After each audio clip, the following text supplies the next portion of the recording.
हमारे पैनलिस्ट हमारे साथ मौजूद है जनाब। डिस्कशन बड़ी इंपॉर्टेंट इंतखाबात के हवाले से चल रही थी। एहतशाम साहब, चूँकि आपने ब्रेक पर जाने से पहले बड़ा ही देखिए, मैं दो बातें करूंगा और मैं चाहूँगा, बल्कि मैं चैलेंज करूंगा अपने पैनलिस्ट को भी इस पर ज़रूर बात करें। देखिए, अभी इन्हीं की बात को, अपने नुमाइंदे की बात को ले लेते हैं। वो कह रहे हैं कि 146 नशिस्तों के इलेक्शन आए हैं, जिसमें से 60 आज़ाद जीते हैं, ठीक है, 43 नून के जीते हैं, 35 पीपल्स पार्टी के जीते हैं। तो मेरा सवाल है कि 60 अभी हैं, अभी लीड कर रहे हैं, तो क्या बैठे हम 600 दे दें उनको सीटें? गलत बात है।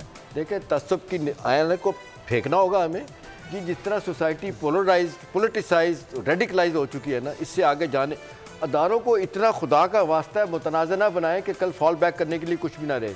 अदारों में इम्प्रूवमेंट की ज़रूरत है।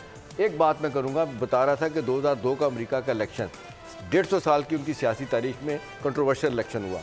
वहाँ पे अल गोर जीत रहा था डेमोक्रेट पार्टी का। फाइनल फैसला सुप्रीम कोर्ट ने किया कि नहीं, बुश जीत रहा हुआ था, लेकिन सुप्रीम कोर्ट ने फैसला किया।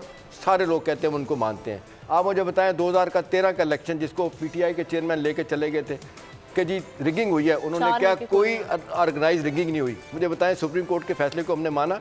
हम ये जुल्म कर रहे हैं। हमारे ये अदारे हैं, इनको ठीक करने की बात करें, इनको तबाह करने की बात ना करें। यहाँ बैठ के या किसी भी जगह बैठ फैसले कर देते हैं, भाई बड़ा गर्क कर दिया, उन्हीं ने किया, वही करेंगे। भाई इस तरह बात नहीं बनेगी। कोई ठीक करने का तरीका ढूंढें, कोई फॉल बैक करने का तरीका ढूंढें, सिवाय इसके टोटल क्रिटिसिज्म करने से बातें नहीं बनेंगी।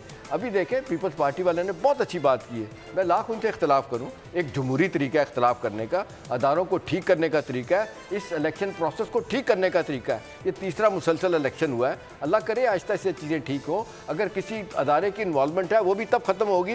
ये पोलिटिकल स्पेस हमारे जो लोग छोड़ते हैं, सियासी लोग, उनकी वजह से तीसरी पार्टी को फ़ायदा होता है। सब्सक्राइब करें और बेल दबाएं ताकि कोई खबर रह न जाए।